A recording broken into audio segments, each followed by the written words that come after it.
एक दिन स्कूल से घर लौटते समय मेरी मुलाकात एक बाबा दैवीय पुरुष से हुई।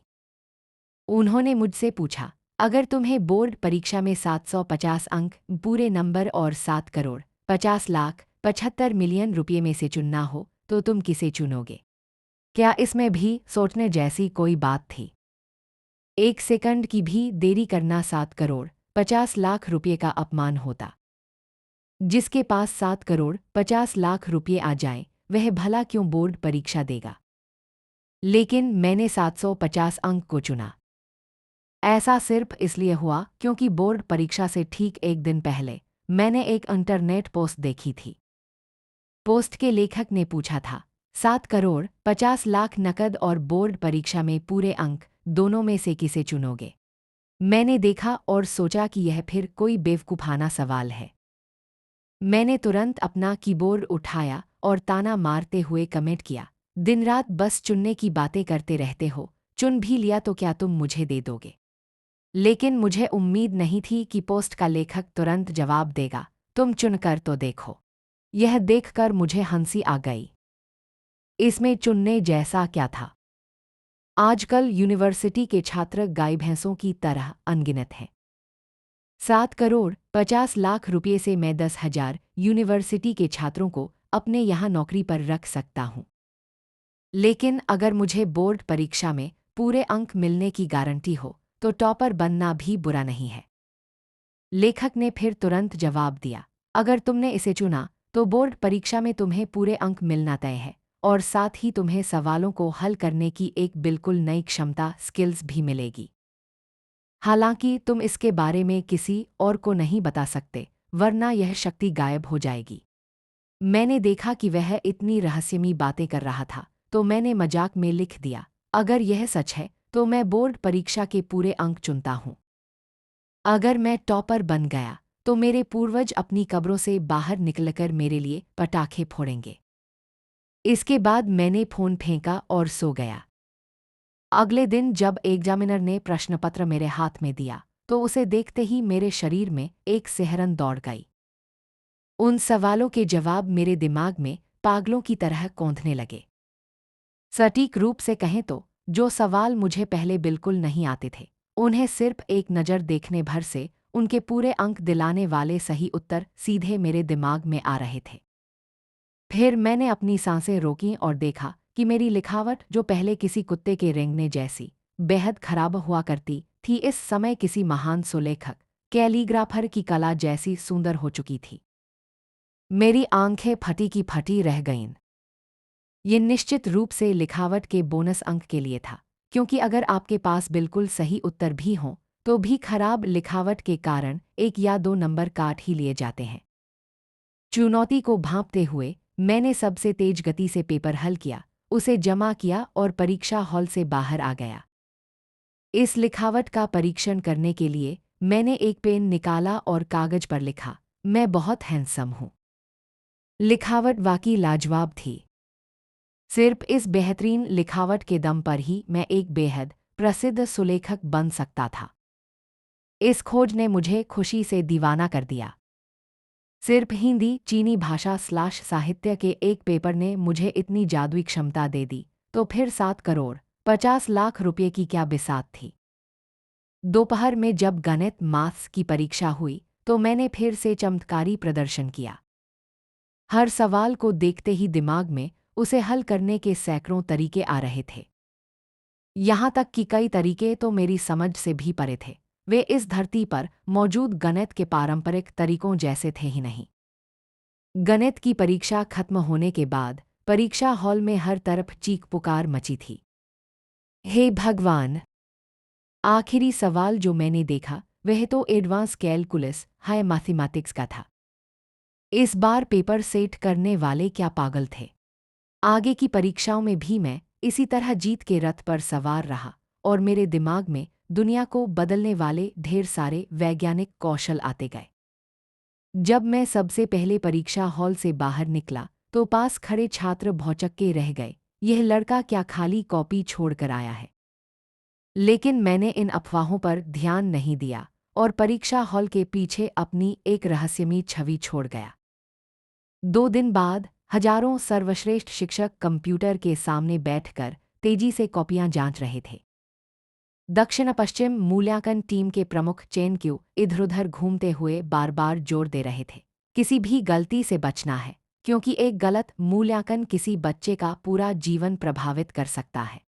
अभी उनकी बात खत्म ही हुई थी कि एक जांचकर्ता शिक्षक अचानक अपनी सीट से उठ खड़ा हुआ।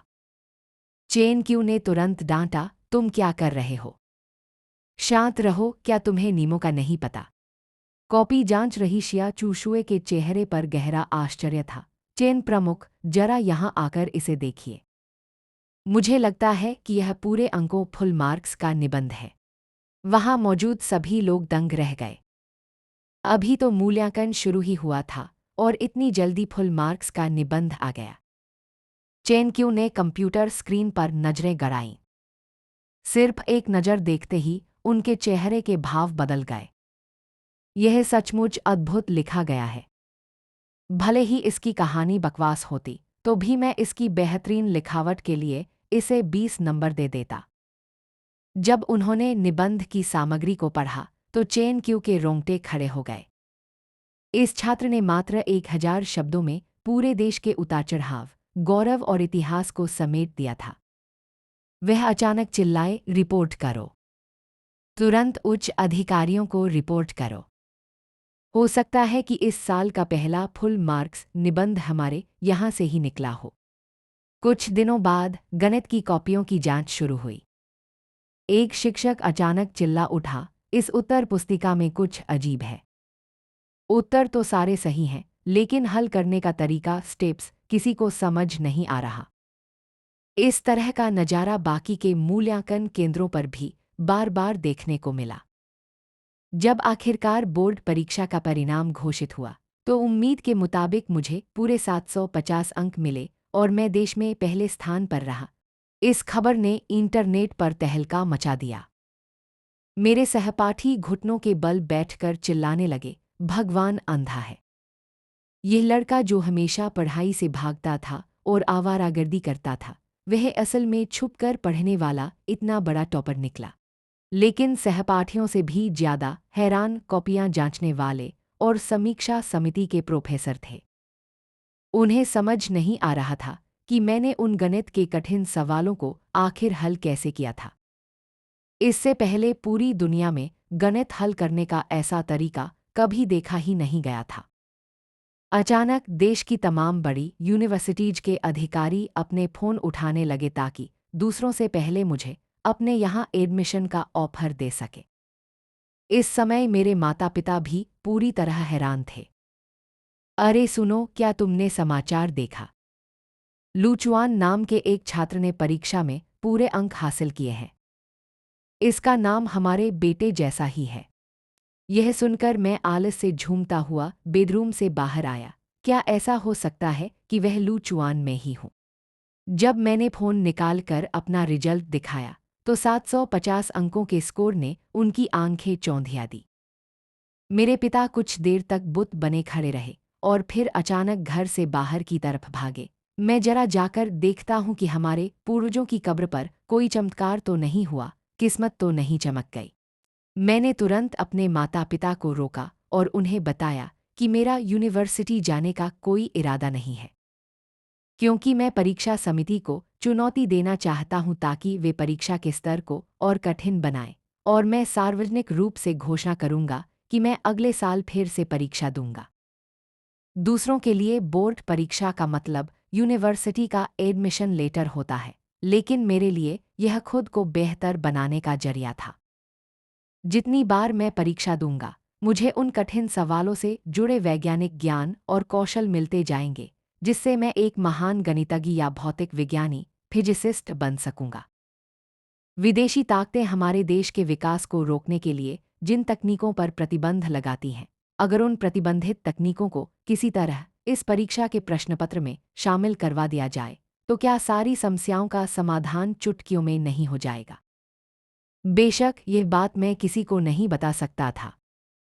जब मैंने वादा किया कि मैं दूसरे साल की परीक्षा के बाद पक्का यूनिवर्सिटी चला जाऊंगा, तब कहीं जाकर मेरे माता पिता इस बात के लिए राजी हुए। अगले दिन पत्रकारों की भारी भीड़ मुझसे जुड़ी हर जानकारी जुटाने के लिए मेरे घर के बाहर जमा हो गई। उनके साथ देश की कई शीर्ष यूनिवर्सिटीज के अधिकारी भी आए थे, जो मेरे घर में घुसने से पहले ही आपस में बहस कर रहे थे कि कौन मुझे अपने कॉलेज में ले जाएगा। जब हम तीनों, मैं और मेरे माता पिता, बाहर जाने लगे तो दरवाजे पर खड़ी भारी भीड़ को देखकर दंग रह गए।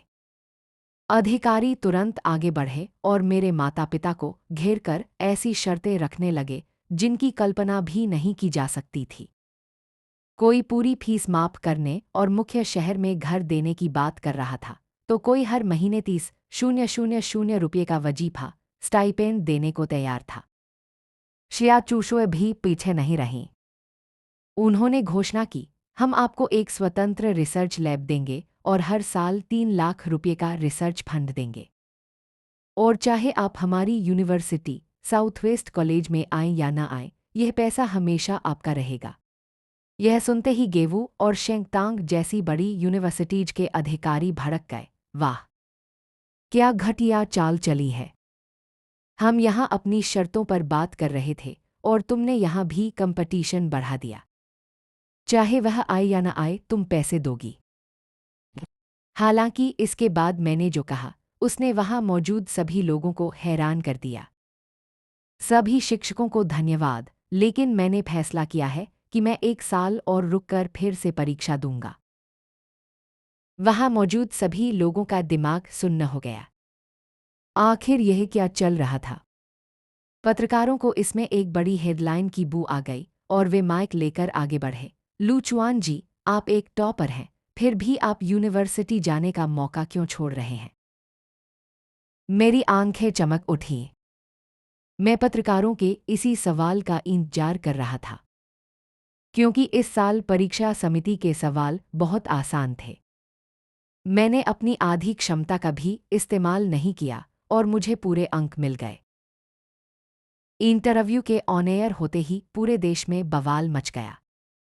खासकर वे छात्र जिन्हें अगले साल परीक्षा देनी थी, उन्होंने मुझे इंटरनेट पर बुरी तरह ट्रोल करना शुरू कर दिया। क्या यह लड़का पागल है? क्या यह इंसानों जैसा बर्ताव नहीं कर सकता? वहीं दूसरी तरफ परीक्षा समिति के विशेषज्ञ और प्रोफेसर गुस्से से लाल हो गए। यह लड़का बहुत घमंडी है। क्या उसे लगता है कि हमारे पास बस इतने ही कठिन सवाल थे? इंटरव्यू खत्म होने के बाद प्रांतीय सरकार और विभिन्न संस्थाओं की तरफ से मुझे कुल 15 लाख रुपये का नकद पुरस्कार मिला। जब यह खबर फैली तो इंटरनेट पर फिर से बहस छिड़ गई। नेटिजन्स ने कहा, अब समझ आया कि वह यूनिवर्सिटी क्यों नहीं जाना चाहता। उसकी काबिलियत को देखते हुए अगर वह अगले साल फिर परीक्षा देगा तो बड़ी आसानी से फिर से लाखों रुपये कमा लेगा। लेकिन मैंने इंटरनेट की इन बकवास बातों पर ध्यान नहीं दिया, क्योंकि मुझे अपनी स्कूल की सबसे खूबसूरत लड़की, स्कूल क्रश यिन वेनवेन के साथ डेट पर जाना था। स्कूल के दिनों से ही हमारे दिल में एक दूसरे के लिए भावनाएं थीं, लेकिन अपनी पढ़ाई और परीक्षा के कारण उसने कभी हामी नहीं भरी थी। अब जब मैं देश का टॉपर बन चुका था तो हम दोनों ने आधिकारिक तौर पर अपने रिश्ते को स्वीकार कर लिया। जल्द ही 1 साल और बीत गया। समय आया दूसरे साल की परीक्षा के दिन का। जैसे ही मैं परीक्षा केंद्र पर पहुंचा, अनगिनत पत्रकारों ने मुझे घेर लिया। लू चुआन जी, यह आपकी दूसरी बोर्ड परीक्षा है। आपको क्या लगता है कि इस बार आप कितना स्कोर करेंगे? मैंने मुस्कुराते हुए सिर हिलाया। ज्यादा तो नहीं, बस पूरे अंक, फुल मार्क्स ले आऊंगा। पत्रकार के चेहरे पर खुशी आ गई। उसने मन ही मन खबर की हेडलाइन भी सोच ली। फुल मार्क्स लाने वाले जीनियस की दूसरी परीक्षा, फिर से पूरे अंक लाने का किया दावा। दूसरे पत्रकार ने तुरंत माइक आगे किया। पिछले साल आपने परीक्षा समिति को चुनौती दी थी, जिससे विशेषज्ञ बहुत नाराज हैं। इस वजह से इस साल का पेपर पिछले साल से कहीं ज़्यादा कठिन बनाया गया है, जिससे बाकी छात्र बहुत तनाव में हैं। क्या आप इस बारे में कुछ कहना चाहेंगे? क्या यह कोई गलतफहमी थी? कोई गलतफहमी नहीं थी।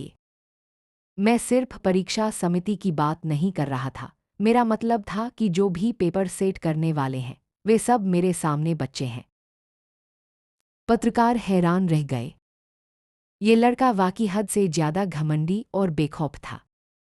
तभी एक पत्रकार की नज़र मेरे पास खड़ी खूबसूरत लड़की पर पड़ी और उसने तुरंत पूछा, लू चुआन जी, आपके साथ खड़ी यह खूबसूरत महिला कौन है? मैंने कुछ नहीं छुपाया।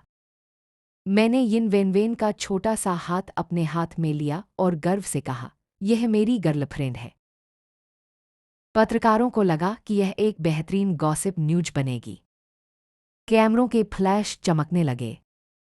इस एक तस्वीर के दम पर उनकी खबरों के व्यूज कई गुना बढ़ने वाले थे। जल्द ही परीक्षा शुरू हुई। मेरे दिमाग का अनुमान बिल्कुल सही साबित हुआ। जैसे ही मैंने सवालों को देखा, उनके सही उत्तर अपने आप दिमाग में तैरने लगे और मुझे किसी भी गलती की कोई चिंता नहीं थी। यहाँ तक कि इस बार मैंने लिखने की एक अलग ही शैली, कैलीग्राफी स्टाइल अपनाई, जो कि अपने आप में एक नई कला की शुरुआत जैसी थी। वहाँ मौजूद दो एग्जामिनर बार बार मेरी तरफ देख रहे थे। जब उन्होंने देखा कि मैं बिना रुके लगातार लिखे जा रहा हूँ, तो वे उत्सुकता में मेरी सीट के पास आए। जैसे ही उन्होंने मेरी उत्तर पुस्तिका को देखा, वे वहीं जड़ हो गए। एक 19 साल के युवक की लिखावट इतनी जादुई और ऐतिहासिक हो सकती थी। क्या इसी को असली जीनियस कहते हैं? लेकिन जब उनकी नज़र मेरे निबंध के विषय पर पड़ी, तो उनके होश उड़ गए। इस साल परीक्षा समिति ने अपना सबसे कठिन दांव खेला था। परीक्षार्थियों को प्रसिद्ध उपन्यास होंग लो मेंग लाल कोठरी का सपना की अधूरी कहानी को आगे बढ़ाना था, और वह भी कम से कम 600 शब्दों में। वह एग्जामिनर खुद इस उपन्यास का बहुत बड़ा प्रशंसक था और जानता था कि यह काम कितना असंभव था। इतिहास में अनगिनत विद्वानों ने इसे पूरा करने की कोशिश की थी, लेकिन कोई भी मूल लेखक की शैली की बराबरी नहीं कर पाया था। लेकिन यहाँ मैंने बिना एक पल सोचे लिखना शुरू कर दिया था। उस एग्जामिनर के चेहरे के भाव लगातार बदल रहे थे। जब मैंने निबंध के सारे पन्ने भर दिए, तो उसका दिल इस कदर उत्सुक हो गया जैसे कोई बिल्ली उसे नोच रही हो। बाकी छात्रों ने जब मुझे फिर से समय से पहले पेपर जमा करते देखा, तो उन्होंने अपनी आंखें घुमाईं। यह दिखावा करने वाला लड़का फिर आ गया। क्या यह बिना शो ऑफ किए नहीं रह सकता? कुछ दिनों बाद परीक्षा समाप्त हुई और मूल्यांकन का काम शुरू हुआ। सभी शिक्षकों को लगा कि वे मेरी इस साहित्यिक रचना को नंबर देने के काबिल नहीं हैं। मजबूरी में इस कॉपी को विशेषज्ञों की उच्च स्तरीय समीक्षा समिति के पास भेजा गया। साहित्य जगत की दिग्गज झांग मेंगलिंग ने जब मेरी कॉपी देखी, तो उनकी आंखें गुस्से और आश्चर्य से फटी की फटी रह गईं। इसके आगे का हिस्सा कहाँ है? कोई कहानी को इस मोड़ पर कैसे छोड़ सकता है? इस समय उनकी हालत ऐसी थी मानो वह किसी को खा जाएंगी। होंग लो मेंग की दीवानी होने के नाते उन्हें दिख रहा था कि इस अधूरे उपन्यास को पूरा करने की उम्मीद जाग चुकी है। लेकिन अफसोस, बोर्ड परीक्षा की कॉपी में पन्ने सीमित थे। मूल्यांकन प्रमुख चेन क्यू ने तुरंत उन्हें शांत करने की कोशिश की। मैडम, शांत हो जाइए। यह कोई साहित्य की वर्कशॉप नहीं, बल्कि बोर्ड परीक्षा की कॉपी है। फिर उन्होंने डरते डरते पूछा, मैडम, इसे कितने नंबर देना ठीक रहेगा? झांग मेंगलिंग बेजान होकर सोफे पर बैठ गईं और धीरे से बोली, पूरे नंबर, फुल मार्क्स दे दो। कुछ दिनों बाद रिजल्ट आया। बिना किसी आश्चर्य के मैं एक बार फिर से देश का नंबर 1 टॉपर बन गया। इंटरव्यू और रिजल्ट के बाद इंटरनेट पर मौजूद ट्रोल्स चिल्लाने लगे, इसमें पक्का कोई घोटाला है। इसकी जांच होनी चाहिए। होंग लो मेंग जैसे महाकाव्य को आगे बढ़ाने वाले निबंध में किसी को पूरे नंबर कैसे मिल सकते हैं? इसकी कॉपी सार्वजनिक की जाए। यह माहौल देखकर शिक्षा मंत्रालय ने सीधे मेरी कॉपी इंटरनेट पर अपलोड कर दी। जैसे ही वह निबंध सामने आया, उसे सभी बड़े प्लेटफॉर्म्स पर शेयर किया जाने लगा।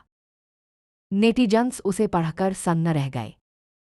क्या यह किसी 19 साल के लड़के की रचना हो सकती थी? उपन्यास के लाखों प्रशंसकों ने मेरे सामने घुटने टेक दिए और मुझसे इस कहानी का अगला भाग, सीक्वल लिखने की भीख मांगने लगे। वे इस पल का सालों से इंतजार कर रहे थे। इंटरनेट का माहौल तुरंत बदल गया। प्रशंसकों ने ट्रोल्स को दौड़ा दौड़ा कर धोया। यहाँ तक कि सुलेख, कैलीग्राफी के विशेषज्ञों ने भी बयान जारी किया, यह लिखावट अपने आप में एक अनूठी शैली है। अगर यह लड़का प्राचीन काल में होता तो इसे इतिहास का सबसे महान लेखक माना जाता। बात तब और बड़ी हो गई जब होंग लेहो उचियनक्षर एसोसिएशन की अध्यक्ष झांग मेंगलिंग खुद पत्रकारों को लेकर मेरे घर आ पहुंची। वह चाहती थीं कि मैं इस उपन्यास को आगे लिखना जारी रखूं और इसके लिए मैं जितनी चाहे उतनी रकम फीस मांग सकता था, क्योंकि मेरे अलावा पूरी दुनिया में कोई और इस उपन्यास को उसकी मूल आत्मा के साथ पूरा नहीं कर सकता था। मैंने उन बुजुर्ग विद्वानों को इस काम के लिए परेशान होते देखा तो मैं इस शर्त पर सहमत हो गया। मैंने तुरंत कागज और पेन उठाया और उनके सामने ही अध्याय 81 से लेकर कहानी के अंत तक लगातार लिखना शुरू कर दिया। झांग मेंगलिंग उस पांडुलिपि मैनुस्क्रिप्ट को किसी अनमोल खजाने की तरह अपने सीने से लगाकर सोफे पर बैठ गईं। इसे प्रकाशित पब्लिश होने दीजिए प्लीज, आपकी जो भी शर्तें होंगी हमारी एसोसिएशन उन्हें पूरा करेगी। लेकिन मैंने शांति से सिर हिलाया। यह कहानी लिखी ही इसलिए गई है ताकि लोग इसे पढ़ सकें। इसे सामान्य पब्लिशिंग प्रोसेस के तहत ही बाजार में लाए। लेकिन मैं आपसे एक छोटा सा काम करवाना चाहता हूँ। झांग मेंगलिंग इस समय बेहद खुश थी। उन्होंने कहा, तुम बेझिझक कहो, अगर मेरे बस में हुआ तो मैं कुछ भी करने को तैयार हूँ। लेकिन उन्हें उम्मीद नहीं थी कि मेरी शर्त यह होगी। आप जरा परीक्षा समिति पेपर सेट करने वालों तक मेरा यह संदेश पहुंचा दीजिए कि अगले साल की परीक्षा का पेपर जितना कठिन हो सके उतना कठिन बना। झांग मेंगलिंग कुछ देर तक मुझे अजीब नज़रों से देखती रहीं। तुम आखिर कितना कठिन पेपर हल करना चाहते हो? तुम्हारा इस बोर्ड परीक्षा से क्या बैर है? उन्होंने मन ही मन शिकायत की, लेकिन सामने कुछ कह नहीं पाईं। उन्होंने बस इतना कहा कि वह कोशिश करेंगी। इसके बाद एसोसिएशन ने उस उपन्यास के राइट्स मुझसे 5 करोड़ रुपये 50 मिलियन की भारी भरकम कीमत पर खरीद लिए। इसी के साथ मेरा वह वीडियो जिसमें मैंने परीक्षा को और कठिन बनाने की मांग की थी इंटरव्यू के रूप में इंटरनेट पर वायरल हो गया। एक बार फिर पूरा इंटरनेट मेरे खिलाफ हो गया। कई संस्थाओं ने मेरी आलोचना की और कहा कि मैं बहुत अहंकारी हूँ और मुझे ज्ञान की गहराई का अंदाजा नहीं है। लेकिन 3 दिन बाद जैसे ही होंग लो मेंग का वह नया भाग बाजार में आया, उसकी सारी प्रतियां कॉपीज कुछ ही सेकंड में बिक गईं। इस सफलता ने आलोचकों और ट्रोल्स के मुंह पर एक ऐसा जोरदार तमाचा मारा कि वे सब डिप्रेशन में चले गए। इधर देश के सबसे बड़े बिजनेस टाइकून, फाइनेंशियल जायंट यिन तियानशी अपने ऑफिस में बैठे उस किताब को पढ़ते हुए रो रहे थे। लू चुआन नाम के इस बच्चे ने इतनी कम उम्र में कितना शानदार लिखा है। उन्होंने तुरंत अपनी सेक्रेटरी से कहा कि इस लड़के के बारे में सारी जानकारी निकालो। कुछ ही देर में सेक्रेटरी ने उन्हें मेरा एक इंटरव्यू वीडियो भेजा। जब यिन तियानशी ने वीडियो में अपनी बेटी यिन वेनवेन को देखा तो उनकी आंखें फटी की फटी रह गईं। पास खड़ी सेक्रेटरी को लगा कि बॉस गुस्से में आग बबूला होने वाले हैं और वह डरकर पीछे हट गई। लेकिन यिन तियानशी अचानक मुस्कुराए और बोले, यह लड़का इस मुकाम पर पहुंच गया है, फिर भी मुझसे यानी अपने होने वाले ससुर से मिलने नहीं आया। इसके बाद उन्होंने सेक्रेटरी से कहा कि उनकी बेटी के साथ उनकी मुलाकात फिक्स की जाए। कुछ समय बाद यिन वेनवेन एक आलीशान होटल में अपने पिता के साथ डिनर कर रही थी। यिन तियानशी ने गंभीर चेहरा बनाकर पूछा, यह लू चुआन तुम्हारा बॉयफ्रेंड है ना? यिन वेनवेन को लगा कि उसके पिता इस रिश्ते के खिलाफ हैं, इसलिए वह घबराकर सफाई देने लगी कि मैं कितनी समझदार हूं और हम दोनों कितनी मेहनत कर रहे हैं। यिन तियानशी ने हाथ उठाकर उसे बीच में ही रोका, मेहनत? हाँ, तुम्हें वाकई बहुत मेहनत करनी चाहिए, वरना तुम मेरे इतने शानदार दामाद के काबिल कैसे बनोगी? अब से तुम्हें उसे पति कहना चाहिए। यिन वेनवेन पूरी तरह हक्की-बक्की रह गई। यह क्या कह रहे हैं आप? पिता ने उसके लिए पानी का गिलास आगे बढ़ाया और आंखें घुमाते हुए कहा, जैसा तुम सोच रही हो वैसा कुछ नहीं है। हाँ, मैं इस दामाद को स्वीकार करता हूँ, लेकिन मेरी एक छोटी सी शर्त है। क्या शर्त? यिन वेनवेन अब भी सतर्क थी। यिन तियानशी ने लार जताते हुए कहा, सचमुच बेटियां जब बड़ी हो जाती हैं तो दूसरों की तरफदारी करने लगती हैं। भले ही मैं उसे पसंद करता हूँ, लेकिन उसने मेरी बेटी का दिल जीता है, तो क्या उसे अपने होने वाले ससुर को कोई तोहफा गिफ्ट नहीं देना चाहिए? आपको क्या चाहिए? ज्यादा कुछ नहीं, बस, यिन तियानशी ने थोड़ा खांसते हुए कहा। उसने जो होंग लो मेंग की मूल पांडुलिपि अपने हाथों से लिखी है, क्या वह मुझे मिल सकती है? यिन वेनवेन को तुरंत दाल में कुछ काला लगा। वह अपने पिता की फितरत अच्छे से जानती थी। मैं इस बारे में खुद फैसला नहीं ले सकती, मुझे लू चुआन से पूछना होगा। ठीक है, तुम उससे पूछ लो, पिता ने तुरंत हामी भरी। लेकिन जैसे ही वेनवेन मुड़ी, उन्होंने पीछे से आवाज लगाई, और सुनो, जरा प्यार से बात करना, कहीं मेरा दामाद नाराज ना हो जाए। यिन वेनवेन को लगा कि वह उनकी सगी बेटी है ही नहीं। घर लौटकर यिन वेनवेन ने यह सारी बात मुझे बताई। यह सुनकर मैंने हंसते हुए सिर हिलाया। मुझे नहीं पता था कि अंकल को भी इस बारे में पता चल गया है। जहाँ तक उस पांडुलिपि की बात है, वह तो मैंने तुम्हें कब की दे दी थी। अब वह तुम्हारी है, तुम उसे अपने पास रखो या किसी को भी दे दो, मुझे कोई आपत्ति नहीं है। मैंने आगे बढ़कर यिन वेनवेन को गले लगाया और उसके गाल पर एक किस किया। तुम्हें इतना परेशान होने की जरूरत नहीं है, हम दोनों इस रिश्ते में बराबर हैं, है ना? हाँ, हम बराबर हैं, लेकिन फिर भी तुम्हारी मर्जी जानना जरूरी था, उसने राहत की सांस लेते हुए कहा और मुझे वापस किस किया। अच्छा हुआ तुम मान गए, अब हमारे बीच की सारी मुश्किलें खत्म हो गई हैं। इसके बाद मैं और यिन वेनवेन उसके पिता से मिलने गए। शुरुआत में सब कुछ बहुत सामान्य और अच्छा रहा। लेकिन अचानक होने वाले ससुर ने गला खंगारते हुए पूछा, अच्छा सुनो, तुम दोनों कोर्ट मैरिज शादी का रजिस्ट्रेशन कब कर रहे हो? यिन वेनवेन जो चाय पी रही थी, वह सीधे उसके मुंह से छूटकर पिता के कपड़ों पर जा गिरी। पापा, आप भी क्या बातें कर रहे हैं? मैं भी थोड़ा असहज हो गया। मुझे पता था कि ससुर जी मुझसे प्रभावित हैं, लेकिन यह नहीं पता था कि वे इतने उतावले हैं। अंकल, हम अभी सिर्फ 19 साल के हैं। ओह देखो मेरा दिमाग। यिन तियानशी ने अपने सिर पर हाथ मारा। अभी कानूनी उम्र नहीं हुई है, लेकिन हम शादी का फंक्शन, रिसेप्शन तो पहले रख ही सकते हैं ना? क्यों न जल्द ही तुम्हारे माता पिता से मुलाकात की जाए और कोई शुभ मुहूर्त देखकर बात पक्की कर ली जाए। पापा, यिन वेनवेन चिढ़ गई। भला कोई अपनी बेटी को विदा करने के लिए इतना उतावला कैसे हो सकता है?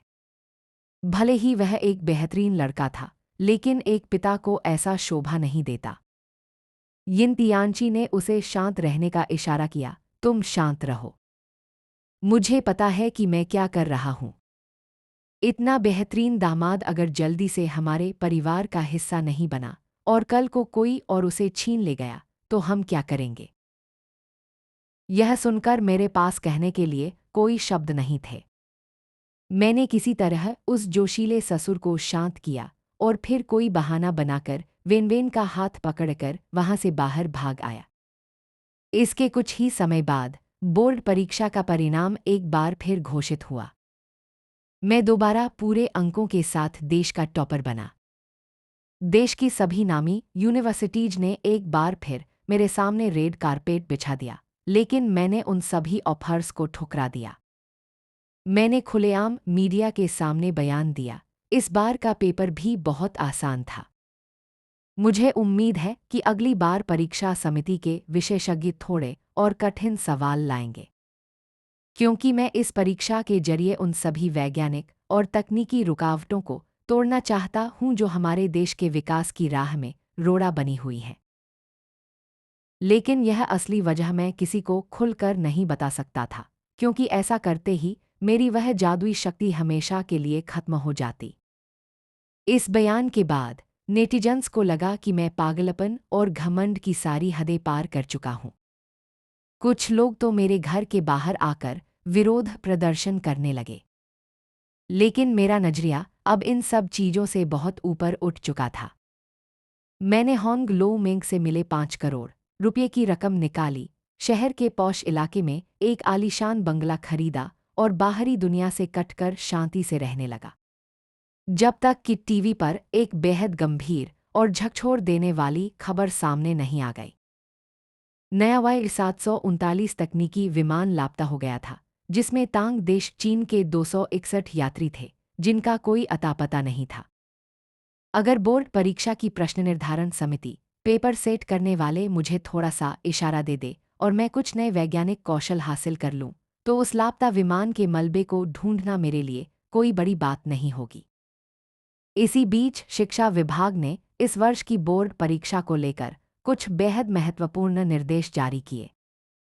एक तरफ परीक्षा के सवालों को समय के साथ आधुनिक होना होगा और समसामयिक घटनाओं करंट अफेयर्स से सीधे जुड़ना होगा। दूसरी तरफ उत्तर पुस्तिकाओं आंसर शीट्स की सीमा को पूरी तरह खत्म कर दिया गया। छात्र जितनी चाहे उतनी अतिरिक्त आंसर शीट्स ले सकते थे, ताकि होंग लो में उपन्यास को आगे लिखते समय पन्ने कम पड़ने जैसी समस्या दोबारा न आए। जल्द ही तांग देश की वर्ष 5013 की बोर्ड परीक्षा शुरू हो गई। मुझे अपने बाईं और दाईं ओर बैठे परीक्षार्थियों की तीखी और गुस्से से भरी निगाहें साफ महसूस हो रही थीं, क्योंकि मैंने अकेले अपने दम पर परीक्षा के कठिनाई स्तर को बहुत ऊपर बढ़ा दिया था। हालांकि वे जितने ज़्यादा गुस्से में थे, मैं उतना ही खुश था। क्या पता अब से कुछ दशकों बाद उनमें से कुछ लोग खुद इस परीक्षा समिति के सदस्य बन जाएं और मैं तब भी इस बोर्ड परीक्षा के हॉल में बैठकर शान से पेपर दे रहा हूं। जैसे जैसे छात्र परीक्षा हॉल में आ रहे थे, एग्जामिनर भी अपनी ड्यूटी पर पहुंच गए। जब प्रश्नपत्र बांटे गए तो छात्रों और एग्जामिनर्स दोनों की नजरें मेरी तरफ ऐसे थीं मानो वे किसी पंथ के गुरु कल्ट लीडर को देख रहे हों। मैंने उन नजरों को पूरी तरह नजरअंदाज किया और पेपर हल करना शुरू कर दिया। हिंदी साहित्य के शुरुआती सवाल बहुत आसान थे, लेकिन निबंध के विषय को देखकर मुझे थोड़ी निराशा हुई। सूटों मादा सूरों की प्रसव के बाद की देखभाल को कैसे बेहतर बनाएं। यह निबंध लिखना बहुत मज़ेदार तो नहीं था, लेकिन इसका स्तर बस ठीक ठाक ही था। इसके बाद मैं बड़ी उम्मीदों के साथ गणित मैथ्स का पेपर हाथ में लिया, लेकिन यहाँ भी निराशा ही हाथ लगी। इसका कठिनाई स्तर पिछले साल की तुलना में बस थोड़ा सा ही ज़्यादा था। शुक्र है कि दूसरे दिन आखिरकार भौतिक विज्ञान फिजिक्स के पेपर में मुझे एक असली और कठिन सवाल मिल गया। मान लीजिए कि विमान Y739 दुर्घटनाग्रस्त हो चुका है, तो अपने भौतिक विज्ञान के ज्ञान का उपयोग करके इसके क्रैश होने के सटीक स्थान का विश्लेषण कीजिए। यह सवाल एक अतिरिक्त बोनस प्रश्न के रूप में था, जिसके लिए केवल एक नंबर निर्धारित था। जब बाकी सभी छात्रों ने इस सवाल को देखा, तो उनके सिर में दर्द होने लगा और वे कांप उठे। लेकिन केवल मैं ही था जो मन ही मन जोर से हंस रहा था। आखिरकार मेरे चमकने का असली पल आ ही गया था। उसी पल मुझे महसूस हुआ कि मेरे दिमाग में आने वाली वैज्ञानिक जानकारी और ज्ञान का भंडार इतना विशाल था कि उसे शब्दों में बयां करना मुश्किल था। यहाँ तक कि उसमें समुद्र में 20,000 मीटर की अधिकतम गहराई तक जाने वाली एक अत्याधुनिक परमाणु पनडुब्बी अल्ट्रा मॉडर्न न्यूक्लियर सबमरीन बनाने की तकनीक भी शामिल थी। इस पल मैं उत्साह से पूरी तरह कांप उठा। सिर्फ इस एक नंबर के सवाल ने मुझे इतनी बड़ी और जादुई टेक्नोलॉजी दे दी। इस बार तो बम्पर फायदा हो गया था। अचानक मेरे दिमाग में एक बिजली सी कौंधी, क्या यही उस लापता विमान के मलबे को खोजने की सबसे जरूरी शर्त थी? लेकिन फिलहाल असली दुनिया में इस दुर्घटना को लेकर कोई जांच रिपोर्ट या सुराग मौजूद नहीं था। परीक्षा खत्म होने के बाद सभी छात्र विमान के क्रैश होने की जगह को लेकर आपस में बहस कर रहे थे, लेकिन सबके दावे अलग थे और किसी के पास कोई सटीक जवाब नहीं था। आधा महीना बीतने के बाद जब बोर्ड परीक्षा का रिजल्ट आया तो उम्मीद के मुताबिक मुझे 749 नंबर मिले। मैंने बिल्कुल सही उत्तर लिखा था, फिर भी उन्होंने मुझे पूरे 750 नंबर नहीं दिए। खैर कोई बात नहीं, मैं खुद इस उत्तर को सच साबित करके दिखाऊंगा। इधर इंटरनेट पर हर कोई मेरा मजाक उड़ा रहा था कि अब इस लड़के का टैलेंट खत्म हो चुका है। मशहूर पत्रकार वांग बिंगबिंग जनता के सामने मेरी बात रखने के लिए विशेष रूप से मेरे घर आईं और उन्होंने मेरे साथ एक लाइव ब्रॉडकास्ट सीधा प्रसारण इंटरव्यू शुरू किया। उनकी प्रोफेशनल स्किल्स लाजवाब थीं और उनकी आवाज़ बेहद मधुर थी। लाइव शुरू होने के आधे मिनट के भीतर ही दर्शकों की संख्या लाखों में पहुंच गई। उन्होंने मुझसे पहला सवाल पूछा, इस साल परीक्षा हॉल में आपका प्रदर्शन कैसा रहा? मैंने शांति से जवाब दिया, हमेशा की तरह स्थिर और बेहतरीन। लेकिन लाइव चैट के कमेंट्स में गालियों की बाढ़ आ गई। तुम खुद को इतना बड़ा 30 मार्का समझते थे, तो इस बार पूरे नंबर क्यों नहीं आए? मैंने नेटिजन्स के कमेंट्स को देखते हुए सीधे पलटवार किया, जिसने भी यह सवाल पूछा है, जरा मुझे यह बताए कि आपको किसने कहा कि मुझे पूरे नंबर नहीं मिले। वांग बिंगबिंग और लाइव देख रहे सभी दर्शक सन्न रह गए। किसने बताया? यह बताने की क्या जरूरत थी? आधिकारिक तौर पर रिजल्ट घोषित हो चुका था कि देश में सबसे ज्यादा स्कोर 749 नंबर था, तो भला इससे ज्यादा क्या हो सकता था? यह सुनकर मैंने कहा, मूल्यांकन टीम कॉपी जांचने वालों से बहुत बड़ी चूक हुई है। मैंने जो उत्तर लिखा था वह बिल्कुल सही लोकेशन थी, लेकिन उन्होंने बिना उसकी जांच किए मेरे नंबर काट लिए। अगर मैं खुद समंदर में जाकर उस विमान का मलबा ढूंढ निकालूं, तो यह साबित हो जाएगा कि मेरा उत्तर बिल्कुल सही था। मेरी इस बात ने पूरे इंटरनेट पर तहलका मचा दिया। इधर परीक्षा समिति के सदस्य जो एक होटल में अपनी सफलता की पार्टी मना रहे थे, उनमें से एक सदस्य ये लाइव देख रहा था और उसे देखते ही वहां हंगामा मच गया। यह लड़का सचमुच कुछ भी बोल देता है। यह लूचुआन क्या खुद को भगवान समझता है? यह इतना दिखावा कैसे कर सकता है? तभी मैंने कैमरे की तरफ सीधे देखते हुए बेहद शांत आवाज में कहा, वह लापता विमान इस समय दुनिया की सबसे गहरी समुद्री खाई जॉर्जिया ट्रेंच के सबसे निचले हिस्से में मौजूद है। वांग बिंगबिंग हैरान रह गईं, लेकिन उन्होंने तुरंत खुद को संभाला। क्या वह दुनिया की सबसे गहरी खाई है? अभी अभी आपने कहा कि आप खुद इसे साबित करने जाएंगे, तो क्या आप सचमुच समुद्र के नीचे 20,000 मीटर तक जा सकते हैं? इंटरव्यू खत्म होने के बाद पूरी इंटरनेट दुनिया मेरा मजाक उड़ा रही थी कि मेरा दिमाग खराब हो गया है। लेकिन वे यह नहीं जानते थे कि भले ही मेरे पास अकेले पनडुब्बी बनाने का पैसा या साधन न हो, लेकिन मेरे होने वाले ससुर यिन तियानशी कोई आम इंसान नहीं थे। तीसरे ही दिन मैं और यिन वेनवेन शेंझेन शहर के लिए रवाना हो गए, जहां देश की कई बड़ी जहाज बनाने वाली कंपनियां स्थित थीं। जब यिन तियानशी ने सुना कि मैं खुद की कंपनी खोलकर रिसर्च करना चाहता हूं, तो उन्होंने तुरंत मुझे एक पूरी बिल्डिंग गिफ्ट कर दी ताकि मैं उसे अपनी लैब बना सकूं। तभी मैंने अपनी कंपनी के कर्मचारियों के सामने आधिकारिक रूप से घोषणा की, हमारी कंपनी का पहला प्रोजेक्ट एक नए जमाने का डीप सी सबमर्सिबल गहरे समुद्र में जाने वाला यान बनाना है, जिसके जरिए हम उस विमान के मलबे को उस गहरी खाई से बाहर निकालेंगे। जब इस नए प्रोजेक्ट की खबर बाहर आई तो इंटरनेट पर फिर से भूचाल आ गया। यहाँ तक कि कुछ लोगों ने मुझ पर आरोप लगाया कि मैं उस दर्दनाक विमान हादसे का इस्तेमाल अपनी पब्लिसिटी के लिए कर रहे हूँ। लेकिन जल्द ही जब नेटिजन्स ने छानबीन की तो उन्हें पता चला कि मेरी कंपनी के नाम पर पहले से ही सैकड़ों अत्याधुनिक पेटेंट टेक्नोलॉजीज दर्ज हो चुके थे, जिन्हें देखकर विदेशों की बड़ी बड़ी टेक कंपनियां भी हैरान थीं। आखिरकार फ्यूचर टेक्नोलॉजी मेरी कंपनी की स्थापना के तीसरे महीने में वह सबमर्सिबल पूरी तरह बनकर तैयार हो गया और पानी में उतरने के लिए तैयार था। चूंकि यह समुद्र की गहराइयों में ऐसे जा सकता था मानो वहां कोई रुकावट ही ना हो, इसलिए मैंने इसका नाम रखा जलदेवता गोंगगोंग एक वाटर गॉड गोंगगोंग नो एक। जैसे ही इसका शक्तिशाली इंजन शुरू हुआ, इसके नीचे जाने की गति इतनी तेज थी कि वह सीधे 78 नॉट की स्पीड पर पहुंच गई। टेस्ट करने वाले क्रू मेंबर्स के मुंह से अचानक निकला, हम समंदर के नीचे जा रहे हैं या किसी एक्सप्रेसवे पर हाई स्पीड कार चला रहे हैं। क्या पानी का दबाव और रुकावट इसके लिए मायने ही नहीं रखती? तभी सबमर्सिबल के सिस्टम ने एक चेतावनी सिग्नल भेजा। इस समुद्री इलाके में नीचे एक अज्ञात पनडुब्बी छुपी हुई है।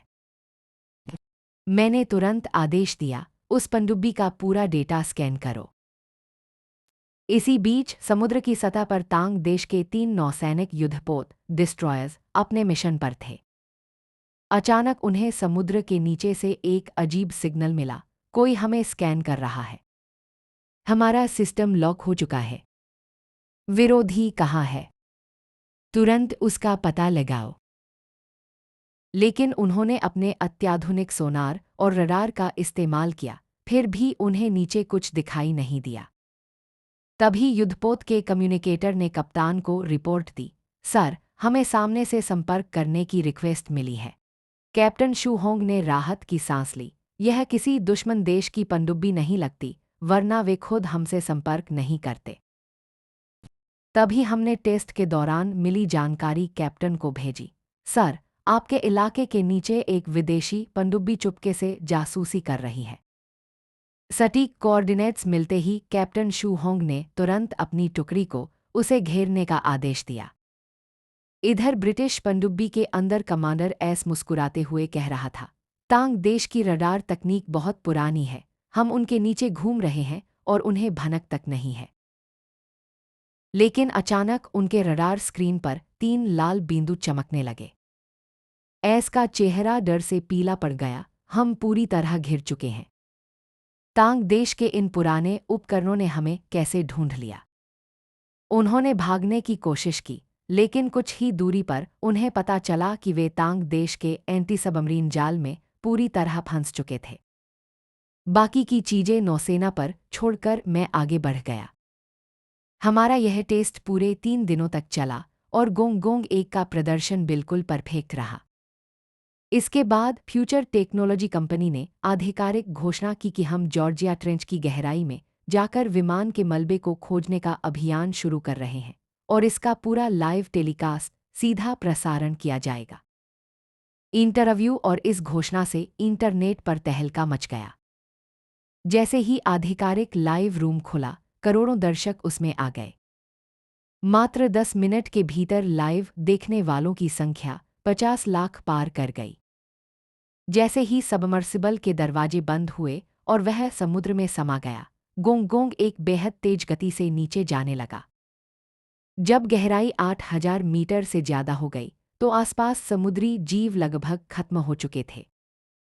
इसी बीच लाइव रूम में देश के कई बड़े वीआईपी लोग और यहां तक कि तांग देश के एयरोस्पेस कॉरपोरेशन के अधिकारी भी आ गए, जो मेरे साथ पार्टनरशिप करना चाहते थे। अचानक लाइव स्क्रीन पर एक बहुत बड़ा काला साया मंडराने लगा। वह साया गोंग गोंग 1 के पीछे पीछे आ रहा था। जब सबमर्सिबल ने अपना रुख बदला और कैमरा घुमाया, तो वहां मौजूद हर इंसान की चीख निकल गई। स्क्रीन पर लगभग 20 मीटर लंबी एक विशालकाय शार्क मेगालोरोन दिखाई दे रही थी, जिसके नुकीले दांत बेहद डरावने थे। मैंने लाइव चैट में मचे तहलका और लोगों की चिंता पर ध्यान नहीं दिया। मैंने मुस्कुराते हुए डैशबोर्ड पर मौजूद एक लाल बटन को दबा दिया। सबमर्सिबल के निचले हिस्से से एक तेज बैंगनी रंग की लेजर लाइट, इलेक्ट्रोमैग्नेटिक पल्स निकली और वह विशाल शार्क पलक झपकते ही खून के गुबार में बदलकर समुद्र के पानी में मिल गई। यह लाइव देख रहे ब्रिटिश नौसेना के उच्च अधिकारियों का दिमाग चकरा गया। इनके पास इलेक्ट्रोमैग्नेटिक गन, इलेक्ट्रिक कैनन की इतनी खतरनाक तकनीक कहाँ से आई? तुरंत हमारे 3 एयरक्राफ्ट कैरियर्स युद्धपोत बेरे को वहां भेजो और उस सबमर्सिबल को अपने कब्जे में ले लो। सिर्फ ब्रिटेन ही नहीं, बल्कि तांग देश के नौसेना कमांडर शू होंग को भी शीर्ष नेतृत्व से आदेश मिला, अपनी पूरी नौसेना की ताकत के साथ आगे बढ़ो और गोंग गोंग 1 की रक्षा करो। वह तकनीक किसी भी कीमत पर ब्रिटेन के हाथ नहीं लगनी चाहिए। लेकिन समुद्र की गहराइयों में बैठे मुझे इस बाहरी युद्ध जैसी स्थिति का कोई अंदाजा नहीं था। मैं लगातार खाई के सबसे गहरे बिंदु की तरफ बढ़ रहा था। कुछ ही देर बाद मॉनिटर स्क्रीन पर एक विमान का मलबा साफ दिखाई दिया। नेटिजन्स खुशी से झूम उठे, वह लापता विमान सचमुच यहीं क्रैश हुआ था। लूचुआन का दावा बिल्कुल सच था। लेकिन जब पूरी दुनिया जश्न मना रही थी, तभी मेरे सबमर्सिबल के इंटरकॉम पर एक सीक्रेट मिलिट्री मैसेज आया। तांग देश की नौसेना ने कहा, लूचुआन जी, इस समय समुद्र की सतह पर कई देशों के युद्धपोत और पनडुब्बियां जमा हो चुकी हैं और उनकी नीयत गोंग एक को लेकर ठीक नहीं है। हमारी नौसेना उनके सामने डटी हुई है। हम आपकी और आपके यान की सुरक्षा के लिए अपनी जान की बाजी लगा देंगे। यह संदेश सुनते ही लाइव रूम के दर्शकों के चेहरे का रंग उड़ गया। यह क्या हो रहा है? क्या दोनों देशों के बीच युद्ध छिड़ने वाला है? इसी बीच समुद्र की सतह पर विदेशी बेड़े तेजी से आगे बढ़ने लगे। कैप्टन शूहोंग गुस्से और तनाव में थे। हम अपनी तरफ से पहली गोली नहीं चला सकते, वरना इसके परिणाम बहुत खतरनाक होंगे। उन्होंने आदेश दिया, बिना फायरिंग किए अपनी जहाज़ों की बॉडी का इस्तेमाल करके दुश्मन के जहाज़ों को धक्का देकर पीछे धकेलो। गोंग एक के अंदर बैठे मेरे दिल में भी गुस्से की आग भड़क उठी।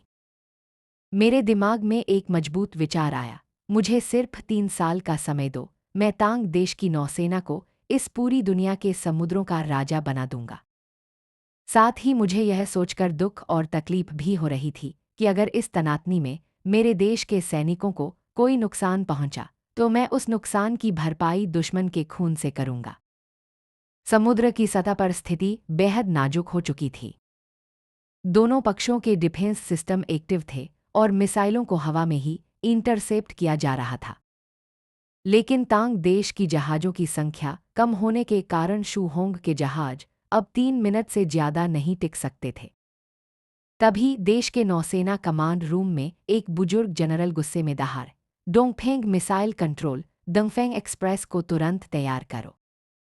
अगर अगले 10 सेकंड के भीतर उन्होंने गोलाबारी और उकसाना बंद नहीं किया, तो हम किसी भी हद तक जाकर विनाशकारी पलटवार करेंगे। उसी पल विदेशी युद्धपोतों के अंदर अचानक रेड अलर्ट के अलार्म पागलों की तरह बजने लगे। उनके कमांडर्स चिल्लाने लगे, फायरिंग रोको, तुरंत पीछे हटो। हम तांग देश की डोंगफेंग न्यूक्लियर मिसाइलों के निशाने पर आ चुके हैं। इस ऐतिहासिक घटना के बाद पनडुब्बी और सैन्य तकनीक के क्षेत्र के तमाम बड़े दिग्गज और बिजनेसमैन मेरी कंपनी के दरवाजे पर लाइन लगाकर खड़े हो गए। देखते ही देखते हमारी कंपनी को 30 अरब रुपये 30 बिलियन के ऑर्डर्स मिल गए। इतना सारा पैसा आने के बाद मैंने बेहद आलीशान और हाई प्रोफाइल लाइफस्टाइल अपनाई। मैंने घोषणा की, हमारी कंपनी के सभी कर्मचारियों की सैलरी 3 गुना की जाती है। हफ्ते में 2 दिन का वीकेंड, शनिवार रविवार छुट्टी रहेगा, और अगर किसी ने गलती से भी ओवरटाइम ज़्यादा काम किया तो मैं उसे नौकरी से निकाल दूं। कंपनी की सफाई कर्मचारी चेन आंटी ने जब देखा कि सिर्फ साफ सफाई के काम के लिए उन्हें महीने के 20,000 रुपये मिल रहे हैं, तो उन्होंने तुरंत अपनी पढ़ी लिखी बेटी को फ़ोन किया, जल्दी आ और यहाँ टॉयलेट साफ करने की नौकरी के लिए अप्लाई कर दे, इससे अच्छी जगह दुनिया में नहीं है। तभी इंटरनेट पर कुछ तथाकथित विशेषज्ञों ने आर्टिकल्स लिखकर मेरी आलोचना शुरू कर दी। युवाओं को इतनी ज़्यादा सैलरी देना उनके संघर्ष करने की आदत को नुकसान पहुंचाता है, यह देश के भविष्य के लिए ठीक नहीं है। यह न्यूज़ देखकर मैंने सोशल मीडिया पर सार्वजनिक जवाब दिया, फ्यूचर टेक्नोलॉजी के पास पैसों की कोई कमी नहीं है। हम अपने कर्मचारियों की कद्र करना जानते हैं। देश के सभी प्रतिभावान युवाओं का हमारी कंपनी में स्वागत है। इस कदम ने नेटिजन्स का दिल जीत लिया। जो लोग कल तक मुझे घमंडी कह रहे थे, वे अब मेरे सबसे बड़े प्रशंसक बन गए। लूचुआन, तुम मेरे भगवान हो। परीक्षा समिति को तुरंत लूचुआन का वह कटा हुआ एक नंबर वापस लौटाना चाहिए। इसके बाद काफी समय से शांत बैठी बोर्ड परीक्षा समिति एक बार फिर लोगों के निशाने पर आ गई।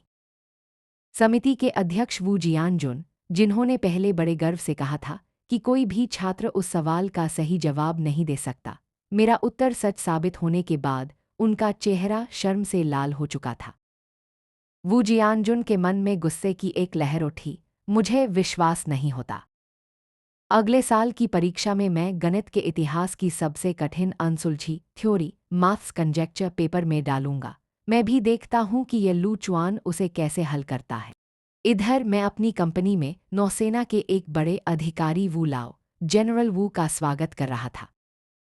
वह चाहते थे कि फ्यूचर टेक्नोलॉजी सेना के साथ मिलकर काम करे और एक ऐसा आधुनिक एयरक्राफ्ट कैरियर बैटल ग्रुप युद्धपोत बेड़ा तैयार करे जो ब्रिटेन से कई गुना आगे हो। उन्होंने कहा, अगर आप इस प्रोजेक्ट के लिए तैयार हैं तो आपकी जो भी शर्तें होंगी हम उन्हें मानेंगे।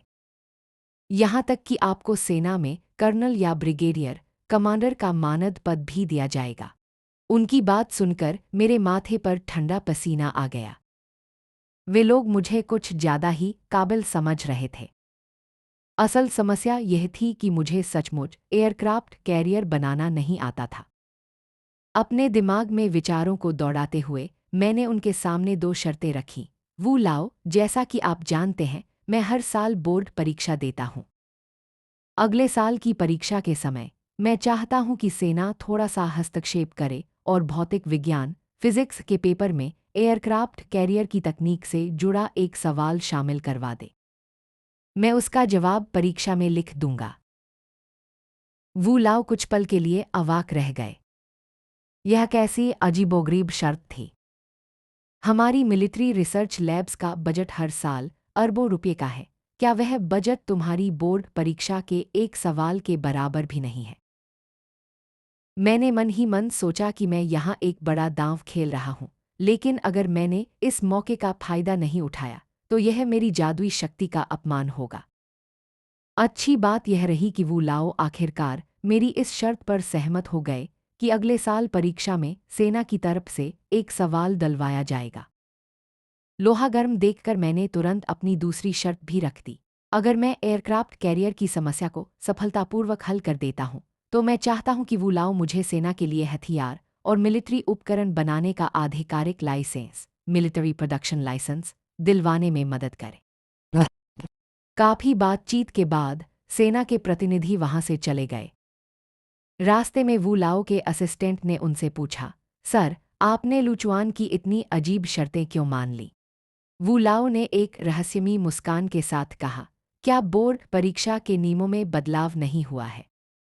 अगर नौसेना की तरफ से शिक्षा मंत्रालय को एक नंबर का सवाल शामिल करने के लिए कहा जाएगा तो वे हमारी बात कभी नहीं टालेंगे। अगर वह लड़का सचमुच हमारी नौसेना को इस तकनीकी संकट से बाहर निकाल सकता है तो एक मिलिट्री लाइसेंस क्या, हम उसे 30 लाइसेंस देने को तैयार हैं। मैं दूर से वू लाओ को जाते हुए देख रहा था और मन ही मन प्रार्थना कर रहा था, अगली बार परीक्षा में कुछ और खतरनाक और बड़े स्तर का सवाल आना चाहिए। जैसे अगर थानोस पृथ्वी पर हमला कर दे तो गैलेक्सी की रक्षा कैसे करे? अगर ऐसा सवाल आ गया तो मैं सीधे ब्रह्मांड पर राज करने वाली तकनीक हासिल कर लूंगा। इसके बाद सेना के अधिकारियों ने परीक्षा समिति के अध्यक्ष वू जियानजुन से मुलाकात की और अपनी योजना बताई कि वे फिजिक्स के पेपर में एक नंबर का एक अतिरिक्त एडवांस सवाल डालना चाहते हैं। जब वू जियानजुन ने सेना द्वारा दिए गए उस सवाल को देखा तो उन्होंने मन ही मन सेना के लोगों को गालियां दी। क्या मिलिट्री के लोग पूरी तरह पागल हो चुके हैं? अगर इस दुनिया में कोई इस सवाल का जवाब दे दे तो वह पूरी मानव जाति का इतिहास बदल सकता है। लेकिन यह एक स्कूल के छात्र के स्तर का सवाल कैसे हो सकता है? लेकिन सेना के अधिकारियों ने साफ कह दिया, उच्च नेतृत्व ने इस पर मुहर लगा दी है। यह हमारा आदेश है, कोई सुझाव नहीं। वू जियानजुन के पास हामी भरने के अलावा कोई रास्ता नहीं था। जल्द ही मेरी चौथी बोर्ड परीक्षा का समय आ गया।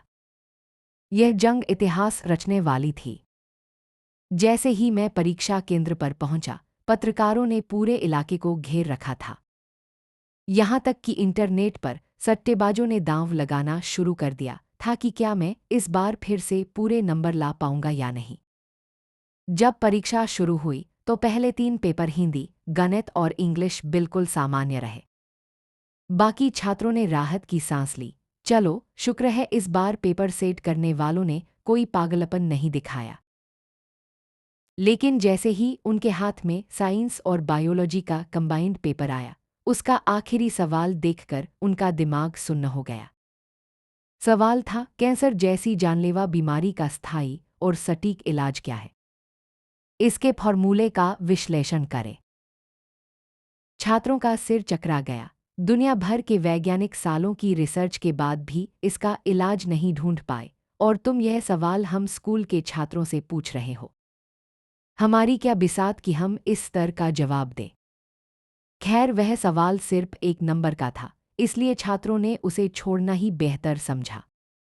लेकिन मैंने उस आंसर शीट पर बड़े बड़े अक्षरों में लिखा, मैं इसे ठीक कर सकता हूँ। और इसके बाद मैंने कैंसर को पूरी तरह खत्म करने का बेसिक मेडिकल कॉन्सेप्ट और फॉर्मूला वहाँ लिख दिया। चूंकि सवाल में किसी मरीज की विशिष्ट स्थिति नहीं दी गई थी, इसलिए मैंने कोई कस्टमाइज्ड दवा का पर्चा नहीं लिखा। दोपहर के समय जब फिजिक्स का पेपर बांटा गया, तो छात्र परीक्षा हॉल में ही चिल्लाने और गालियां देने लगे, सर, जरा यहाँ आकर देखिए, यह क्या बकवास है। हमसे कह रहे हैं कि भविष्य के असीमित ऊर्जा स्रोतों अनलिमिटेड क्लीन एनर्जी की पूरी रिसर्च गाइडलाइन और वर्किंग मॉडल लिखकर दिखाए। उसी पल मेरे दिमाग में एक असहनीय और तेज दर्द हुआ। मेरे दिमाग के अंदर अचानक से कंट्रोल न्यूक्लियर फ्यूजन नियंत्रित नाभिकीय संलयन / कृत्रिम सूर्य तकनीक का पूरा खाका और असीमित वैज्ञानिक डेटा लोड हो गया। यह तकनीक पूरी तरह से दुनिया बदलने वाली थी। ये दोनों तकनीकें, कैंसर का इलाज और न्यूक्लियर फ्यूजन मिलने का मतलब था कि तांग देश के लिए असीमित ऊर्जा का स्वर्ण युग शुरू होने वाला था। उस मुकाम पर पहुंचने के बाद तांग देश के सामने ब्रिटेन जैसी छोटी ताकतें तो क्या, सीधे त्रिलोकी 3 बॉडी एलियंस जैसी उन्नत सभ्यताएं भी पानी भरेंगी। मैंने तुरंत अपना हाथ उठाया और एग्जामिनर को इशारा किया, सर, मुझे कुछ और सप्लीमेंट्री आंसर शीट्स, अतिरिक्त कॉपियां चाहिए। एग्जामिनर ने सामान्य रूप से पूछा, हाँ लुचुआन, कितनी कॉपियां चाहिए? 200 कॉपियां। मेरी आवाज पूरे शांत कमरे में गूंज उठी। हॉल में बैठे हर एक छात्र ने मुझे ऐसी नज़रों से देखा मानो उन्होंने कोई भूत देख लिया हो। लुचुआन, क्या तुम परीक्षा में परमाणु बम बनाने का पूरा तरीका लिखने वाले हो? अब मेरे सामने इतिहास का सबसे बड़ा प्रदर्शन करने का समय था। इसके बाद एग्जामिनर्स ने अपने जीवन का सबसे अविश्वसनीय और कभी न भूलने वाला नज़ारा देखा। मैंने अपने दोनों हाथों में पेन उठाए और यहाँ तक कि एक पेन अपने मुंह में भी दबा लिया और एक साथ 3 अलग-अलग आंसर शीट्स पर पागलों की तरह लिखना शुरू कर दिया। मेरी लिखने की गति इतनी तेज थी मानो कोई सुपरकंप्यूटर काम कर रहा हो। इस बार मैंने समय से पहले पेपर नहीं छोड़ा। मैं आखिरी सेकंड तक लगातार लिखता रहा। जब परीक्षा खत्म होने की घंटी बजी, तब कहीं जाकर मेरे हाथ रुके। जब मैं 200 से अधिक आंसर शीट्स का बंडल अपने हाथों में लेकर एग्जामिनर के पास पहुंचा, तो हॉल में मौजूद हर छात्र के मन में सिर्फ एक ही सवाल था, क्या यह लड़का सचमुच हाड़मास का इंसान है या कोई रोबो? दोनों एग्जामिनर्स ने जब मेरी कॉपियां लीं, तो उनके चेहरे पर गहरा खौफ था, क्योंकि मेरी फिजिक्स की आंसर शीट्स पर साक्षात कंट्रोल न्यूक्लियर फ्यूजन का पूरा वर्किंग मॉडल और रिसर्च थ्योरी लिखी हुई थी। अचानक परीक्षा केंद्र का मुख्य दरवाजा बेहद हिंसक तरीके से खुला। आधुनिक हथियारों से लैस सैनिकों की एक पूरी टुकड़ी हॉल के अंदर दाखिल हो गई। उनका कमांडर एक बेहद सलीके और कड़क फौजी था। उसने आते ही घोषणा की, लुचुआन की उत्तर पुस्तिकाएं आंसर शीट्स अब राष्ट्रीय सुरक्षा और सैन्य गोपनीयता के तहत आती हैं। उच्च कमान के आदेशानुसार इन्हें तुरंत सेना अपने कब्जे में ले रही है। इधर मिलिट्री हेडक्वार्टर में जनरल वू क्युई ने तुरंत आदेश जारी किया, हमारी स्पेशल कमान की पूरी ब्रिगेड को बुलाओ और इस मीटिंग बिल्डिंग को चारों तरफ से सील कर दो। जब तक ये आंसर शीट्स यहाँ हैं, मेरी इजाज़त के बिना अगर कोई भी इस बिल्डिंग से बाहर कदम रखने की कोशिश करे तो उसे देखते ही गोली मार दी जाए। जब देश के शीर्ष परमाणु वैज्ञानिकों और रिसर्चर्स ने उन आंसर शीट्स को पढ़ना शुरू किया तो उनकी हालत ऐसी हो गई मानो उन्होंने कोई जादुई दवा खा ली हो। वे पागलों की तरह झूमने और चिल्लाने लगे, हे भगवान! यह तो साक्षात कंट्रोल्ड न्यूक्लियर फ्यूजन की तकनीक है। अगर हमने इसका सफल परीक्षण कर लिया तो हमारा देश ब्रिटेन और बाकी दुनिया से सीधे 500 साल आगे निकल जाएगा। लेकिन यह सारी जानकारी बोर्ड परीक्षा की एक मामूली कॉपी पर कैसे लिखी हो सकती है? आजकल की बोर्ड परीक्षा का स्तर इतना खतरनाक कब से हो गया? कुछ दिनों बाद मैंने परमाणु ऊर्जा और इस नई तकनीक पर काम करने वाली एक मेगा कॉरपोरेशन बनाने का फैसला किया। इसी बीच जनरल वू कुई को इस बात की भनक लग गई और वे बिना बुलाए मेरे घर आ पहुंचे।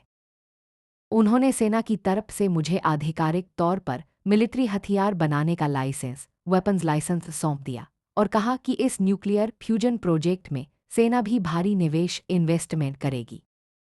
इस तरह देश के कई बड़े सरकारी और निजी दिग्गजों के सहयोग से देखते ही देखते 1 लाख करोड़ रुपये ट्रिलियन डॉलर की वैल्यूएशन वाली देश की सबसे बड़ी एनर्जी कंपनी खड़ी हो गई। वुकुई की योजना के मुताबिक एक बार न्यूक्लियर फ्यूजन का काम पूरा हो जाए तो हम सीधे एरोस्पेस एयरक्राफ्ट कैरियर आसमान में उड़ने वाला युद्धपोत/एरोस्पेस कार्य बनाने की दिशा में काम शुरू कर सकते थे। हालांकि वहां मौजूद एक अधिकारी ली चेंगांग ने थोड़ा सा संदेह जताते हुए कुछ बातें कहीं कि क्या यह तकनीक वाकई सच है या कोई कल्पना है। लेकिन इस समय उसकी बात पर ध्यान देने के लिए किसी के पास समय नहीं था। वहां मौजूद सभी वैज्ञानिक पूरी तरह दीवाने हो चुके थे। कहते हैं ना कि आम लोग सिर्फ तमाशा देखते हैं, लेकिन असली पारखी गहराई को समझता है। भले ही उन वैज्ञानिकों ने अभी तक उस पूरी थ्योरी का मात्र 1% हिस्सा ही पढ़ा था, लेकिन वे पूरी तरह आश्वस्त हो चुके थे कि यह कोई मनगढ़ंत कहानी या बकवास नहीं है। हर एक फॉर्मूला, हर एक कैलकुलेशन बिल्कुल सटीक और विज्ञान के नियमों के अनुकूल थी। दूसरे शब्दों में कहें तो जितनी जानकारी अब तक सामने आई थी, उसके मुताबिक यह 100% असली न्यूक्लियर फ्यूजन तकनीक थी। यह कोई मामूली बात नहीं थी, यह साक्षात कंट्रोल्ड न्यूक्लियर फ्यूजन था। एक वैज्ञानिक के तौर पर, जिन्होंने अपनी पूरी जिंदगी इस फील्ड में लगा दी थी और फिर भी इस तकनीक के करीब नहीं पहुंच पाए थे, उनके सामने अचानक से पूरी तकनीक का रेडीमेड मॉडल आ जाना किसी चमत्कार से कम नहीं था। वे भला अपनी भावनाओं पर काबू कैसे रखते? जल्दी करो, इसका सुपर कंप्यूटर पर टेस्ट करो। मेरी पेन कहाँ है? मेरा पेपर कहाँ है? यह इस सदी की सबसे बड़ी खोज है। इस जानकारी की सुरक्षा के लिए अपनी पूरी ताकत लगा दो। मुझे तुरंत देश के सबसे शक्तिशाली सुपर कंप्यूटर के इस्तेमाल की मंजूरी चाहिए।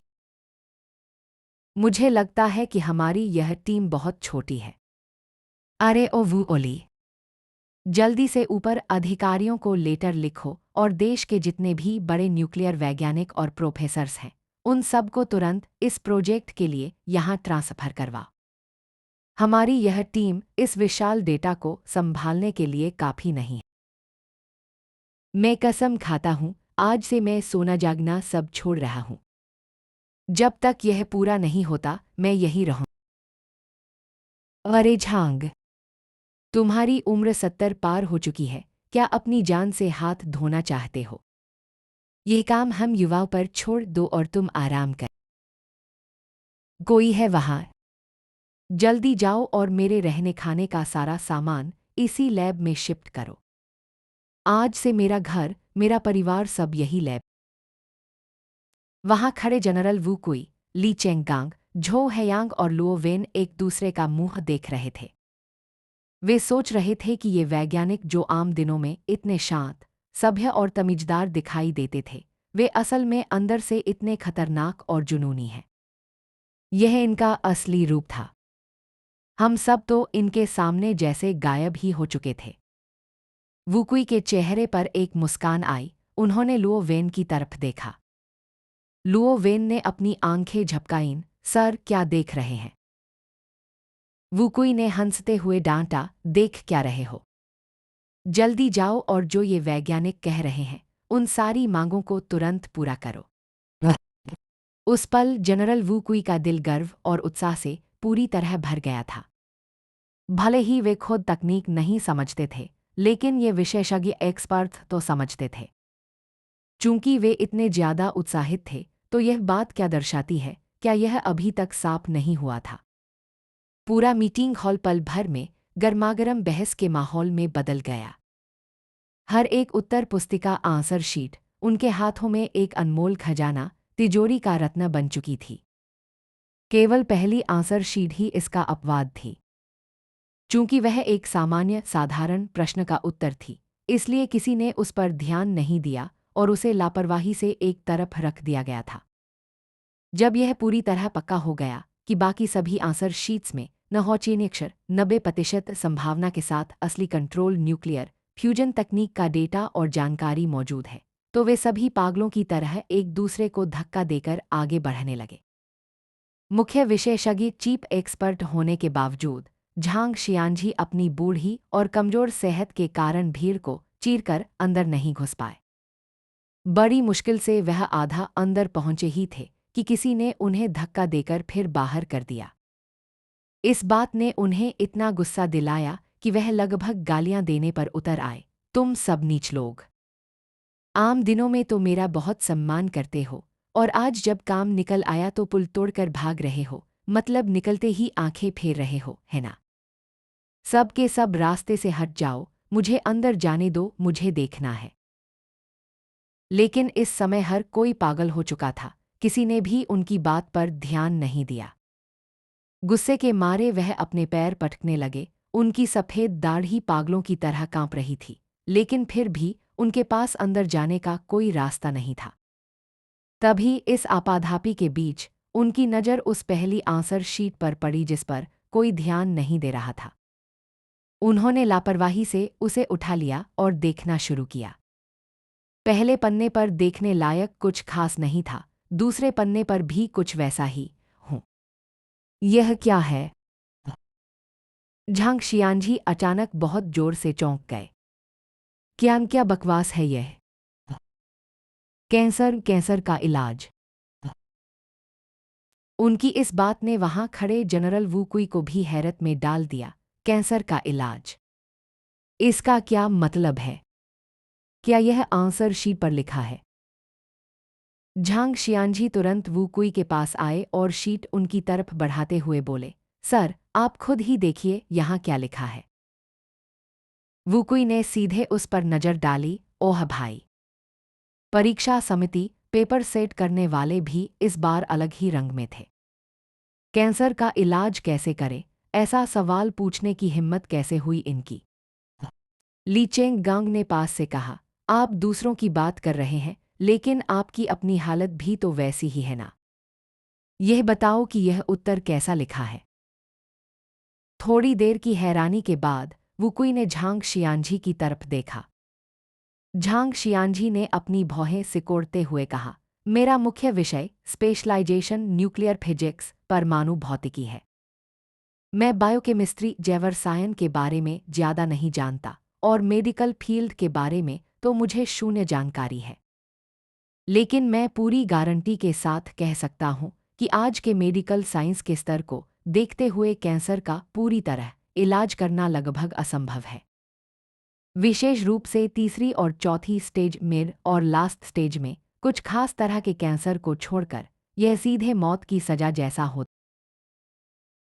और भले ही इसका कोई इलाज हो, लेकिन वह इलाज इतना सरल और अजीब नहीं हो सकता।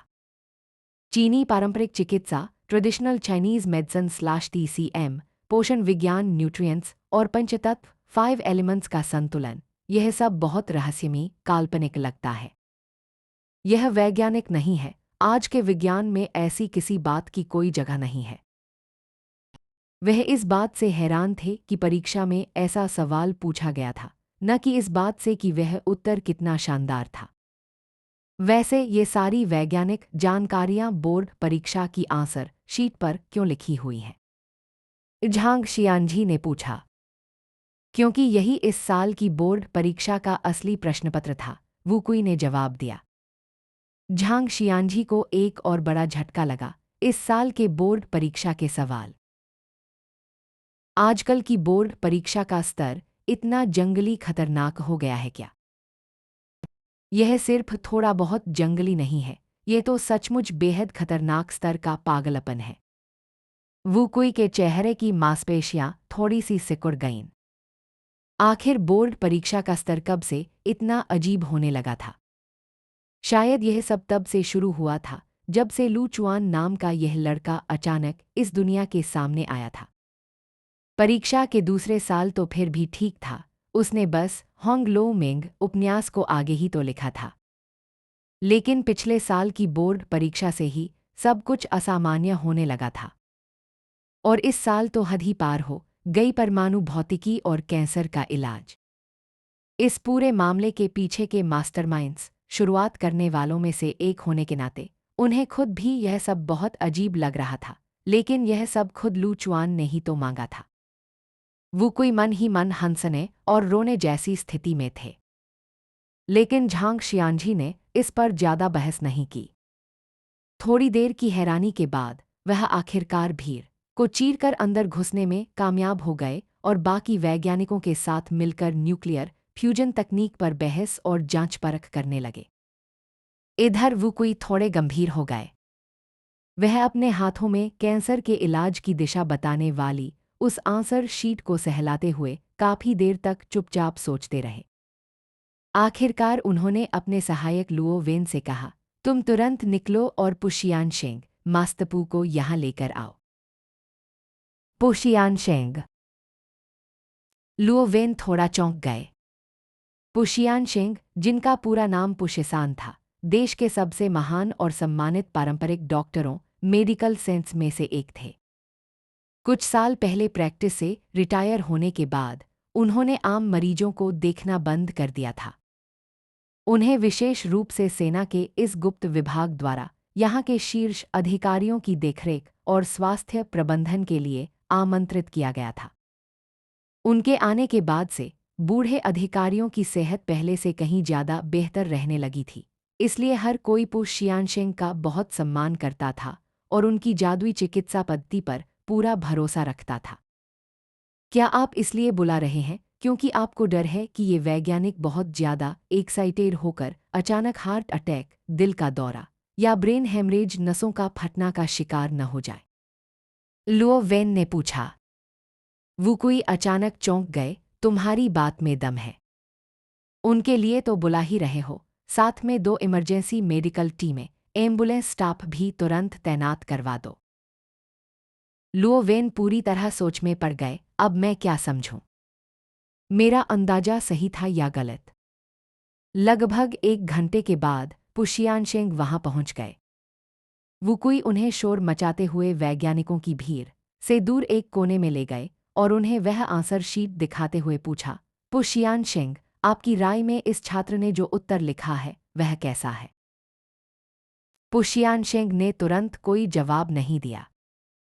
उन्होंने बेहद शांति से उस उत्तर को आदि से अंत तक पढ़ा। पूरा पढ़ने के बाद उन्होंने एक गहरी और लंबी सांस ली। उत्तर बहुत ही लाजवाब लिखा गया है। कम से कम वर्तमान समय के हिसाब से देखा जाए तो कैंसर को ठीक करने का यह सबसे ज़्यादा सफलता दर, सक्सेस रेट वाला तरीका है। लेकिन दुर्भाग्य से इसका कठिनाई स्तर बहुत ही ज़्यादा है। कठिनाई स्तर बहुत ज़्यादा है। वुकुई को थोड़ा आश्चर्य हुआ। वह पुशियानशेंग की बात पर पूरा भरोसा करते थे, लेकिन इस कठिनाई स्तर का क्या मतलब था? हाँ, बहुत ज़्यादा कठिन। इस उत्तर की थ्योरी सिद्धांत में कोई कमी नहीं है, यह बिल्कुल परफेक्ट है। लेकिन असली समस्या यह है कि इस स्तर का चिकित्सा ज्ञान हासिल करना, और वो भी इतनी शुद्ध पारंपरिक चीनी चिकित्सा TCM के साथ, आज के समय में नामुमकिन के बराबर है। तो हमारे देश में अभी ऐसे कितने पारंपरिक डॉक्टर बचे हैं जो इस तरीके को अपना सके? वुकुई ने गहराई से पूछा। पुशियानशेंग ने थोड़ा सोचते हुए कहा, अगर आप 10 साल पहले पूछते तो शायद 20 या 30 लोग मिल जाते। 30 साल पहले इनकी संख्या 100 से ज़्यादा थी। लेकिन आज के समय में, जहाँ तक मेरी जानकारी है और मुझे मिलाकर, पूरे देश में ऐसे 5 डॉक्टर भी नहीं बचे हैं। वो कोई हैरान रह गए, इतने कम। लेकिन पिछले कुछ सालों से हम लगातार पारंपरिक चिकित्सा TCM को बढ़ावा दे रहे हैं ना। देश में चीनी चिकित्सा के कॉलेज और यूनिवर्सिटीज भी तो लगातार बढ़ रही हैं। यह समंदर में एक बूंद के बराबर है और हमारी शुरुआत की जड़ ही पूरी तरह गलत है, पुशियान सिंह ने अपना सिर हिलाते हुए कहा। चूंकि आप इस बारे में जानना चाहते हैं, तो मैं आपको इसकी कड़वी सच्चाई बताता हूँ। इन बड़ी बड़ी पारंपरिक चिकित्सा यूनिवर्सिटीज में पढ़ने वाले छात्रों में से 10,000 में से शायद एक छात्र भी ऐसा नहीं होता जो असली और सच्ची विद्या सीख पाता हो।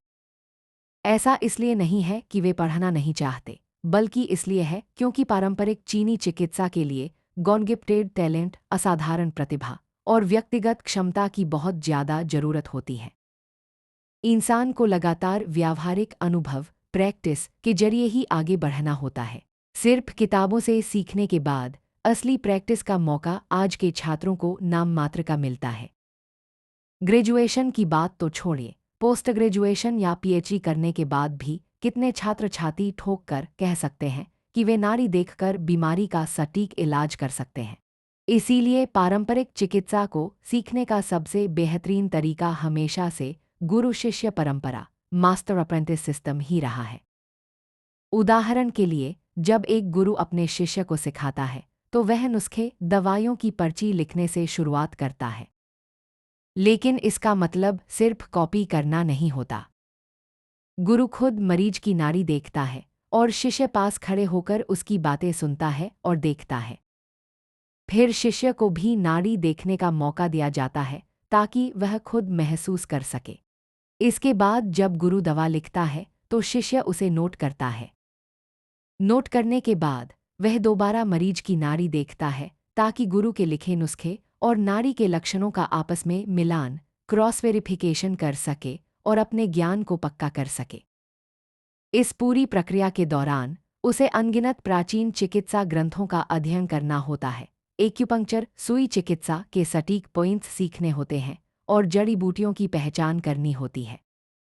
आमतौर पर यह सीखने की प्रक्रिया लगातार 20 से 30 सालों तक चलती है। यहाँ तक कि कोई बहुत बड़ा टैलेंटेड छात्र भी हो, तो उसे इस विद्या में थोड़ा बहुत मुकाम हासिल करने के लिए कम से कम 15 से 20 साल लग जाते हैं। लेकिन आज के माहौल और आज की शर्तों को देखते हुए, भला कितने लोग ऐसे हैं जो इतने लंबे समय तक बिना कमाए शांत मन से बैठकर सीख सके। आखिर उन्हें भी तो अपना पेट पालना है, उन्हें भी पैसे कमाकर अपने परिवार की जिम्मेदारी उठानी है। और अगर किसी के पास पैसों की कमी न भी हो, तब भी पारंपरिक चिकित्सा को इस गहराई से सीखना बेहद उबाऊ और थका देने वाला काम है। इस रास्ते पर टिके रहने वाले लोग आटे में नमक के बराबर हैं। इसके अलावा दो और बहुत बड़ी समस्याएं हैं। दो और बड़ी समस्याएं। वो कोई चौंक गए। इस बातचीत से पहले तक उन्हें वाकई अंदाजा नहीं था कि पारंपरिक चिकित्सा को बचाना इतना मुश्किल काम था। इसके सीखने की कठिनाई के अलावा बाहरी दुनिया में भी दो बड़े संकट मौजूद थे। हाँ, दो बहुत बड़े संकट। पहला संकट है जड़ी बूटियों औषधियों की क्वालिटी का। आज के समय में मिलने वाली जड़ी बूटियां भले ही पूरी तरह नकली ना हो, लेकिन कृत्रिम रूप से उगाई जाने वाली खेती, आर्टिफिशियल फार्मिंग के कारण उन्हें समय से पहले ही काट लिया जाता है। कम समय के कारण उनके अंदर असली औषधीय गुण, मेडिसिनल पावर पैदा ही नहीं हो पाते। इसके अलावा सही भौगोलिक स्थान, राइट ओरिजिन न होने के कारण भी औषधियों का असर आधा रह जाता है, जिससे डॉक्टर द्वारा लिखा गया बिल्कुल सही नुस्खा भी मरीज पर कोई काम नहीं करता। दूसरा सबसे बड़ा संकट है पारंपरिक चिकित्सा का पश्चिमीकरण, वेस्टर्नाइजेशन हो जाना। हमारी पारंपरिक चिकित्सा का पूरा आधार शरीर की आंतरिक शक्ति को मजबूत करना, ऊर्जा के प्रवाह को ठीक करना और शरीर के पंचतत्वों 5 एलिमेंट्स के संतुलन को बनाए रखना है। लेकिन यह सब आधुनिक विज्ञान के हिसाब से बहुत रहस्यमयी लगता है। आज के समय के कई चीनी चिकित्सा के छात्र और खुद कई डॉक्टर्स भी इस थ्योरी को पूरी तरह समझ नहीं पाते और न ही इस पर विश्वास करते हैं। नतीजा यह होता है कि वे सिर्फ कुछ प्रसिद्ध नुस्खों और दवाइयों के नामों को रट्टा मार लेते हैं। जब उनके पास कोई मरीज आता है तो वे दवा कैसे लिखते हैं? वे आधुनिक allopathic medical reports, x-ray, blood test आदि को देखते हैं और उसके आधार पर दवा तय करते हैं। लेकिन आधुनिक चिकित्सा की जांच और पारंपरिक चिकित्सा की देखना, सुनना, पूछना और नाड़ी टटोलना फॉर डायग्नोसिस स्टेप्स की पद्धति दो बिल्कुल अलग चीजें हैं।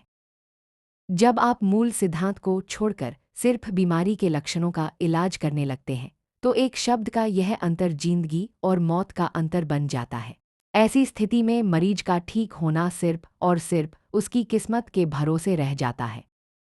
अगर किस्मत अच्छी रही और दवा तुक्के से सही बैठ गई तो असर हो जाता है।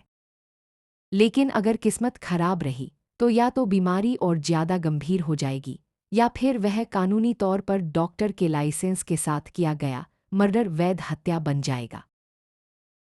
उदाहरण के लिए, तेज बुखार होने पर अक्सर इस्तेमाल होने वाला एक प्रसिद्ध नुस्खा है बाइहू काढ़ा, बेहू डिकॉक्शन पूर्णविराम। आज के डॉक्टर्स सिर्फ इतना जानते हैं कि यह काढ़ा बुखार कम कर सकता है, लेकिन वे यह पूरी तरह भूल जाते हैं कि हमारी चिकित्सा में तेज बुखार भी दो तरह का होता है, एक गर्म बुखार हीट फीवर और दूसरा ठंडा बुखार कोल्ड फीवर पूर्णविराम।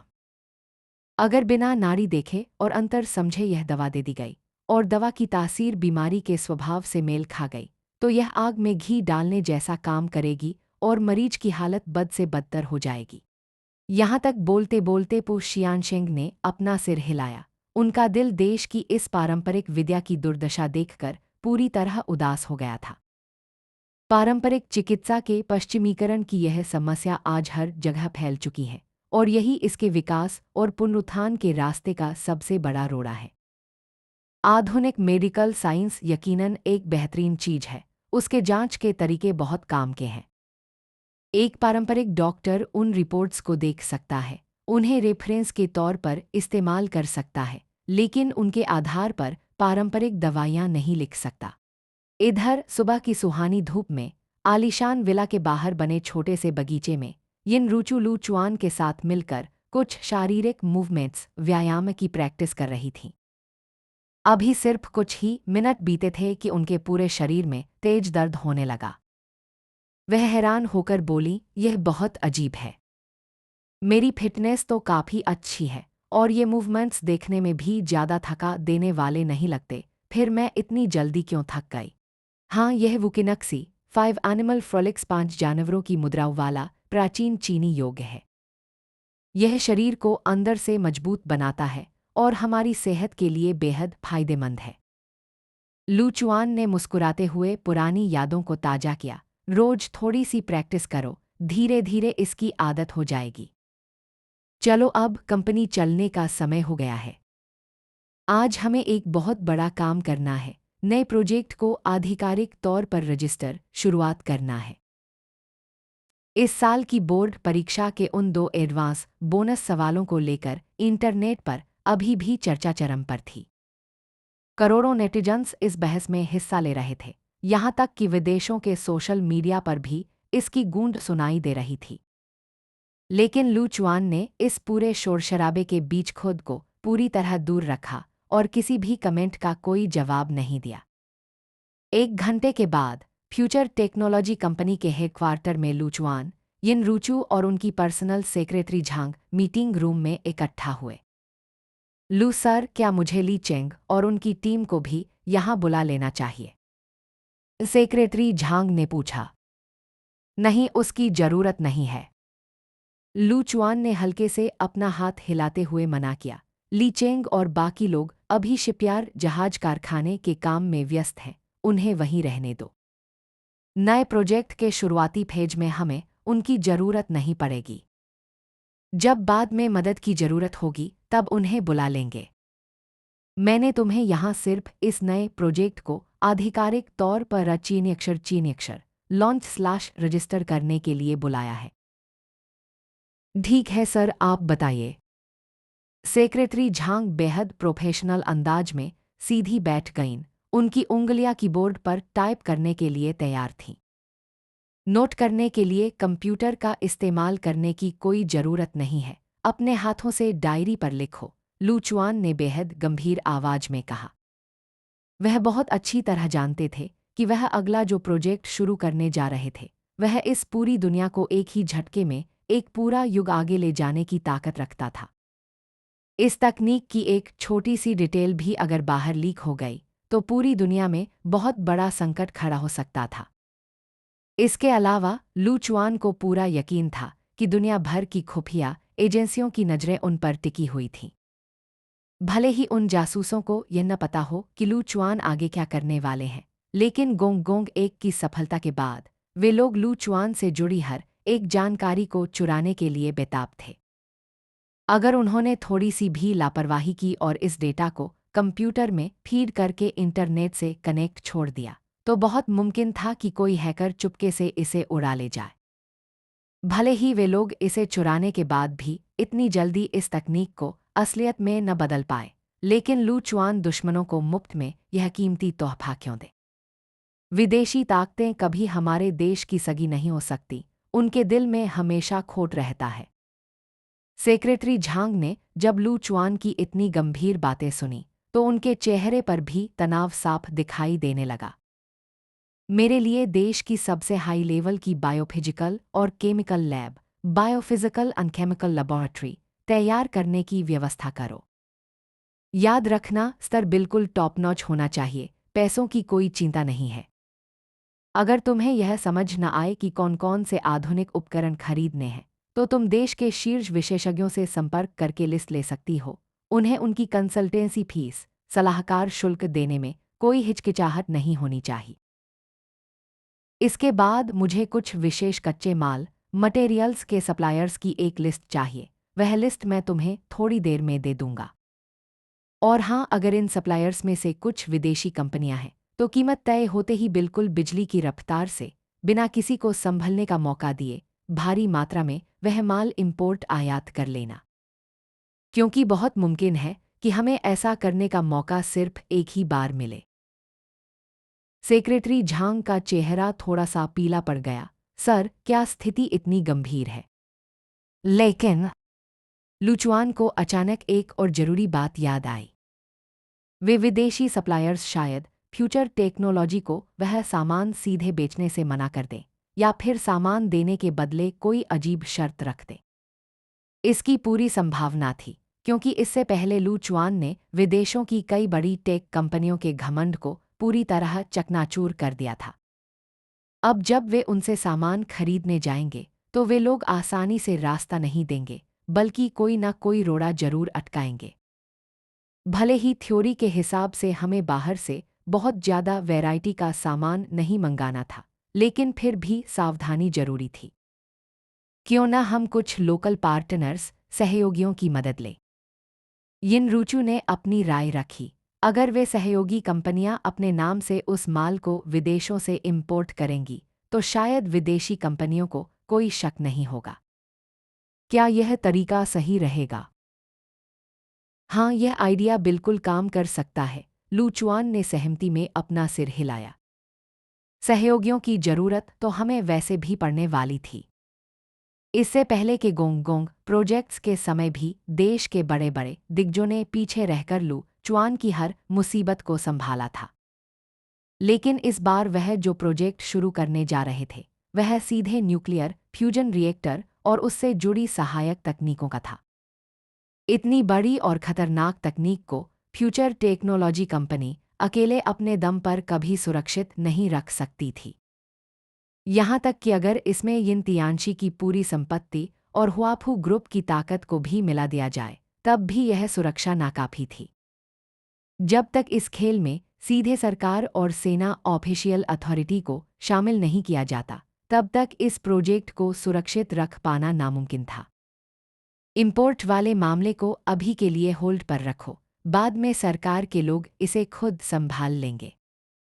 जो सामान देश के अंदर ही मिल सकता है, उसकी सामान्य रूप से खरीदारी शुरू करो। इसके बाद लू चुआन ने यिनरूचू की तरफ देखते हुए मुस्कुराकर कहा, जरा अपने पिता यिन तियानशी से संपर्क करो और उनसे पूछो कि क्या वे इस बार भी हमारे नए प्रोजेक्ट में पार्टनर बनने के लिए तैयार हैं।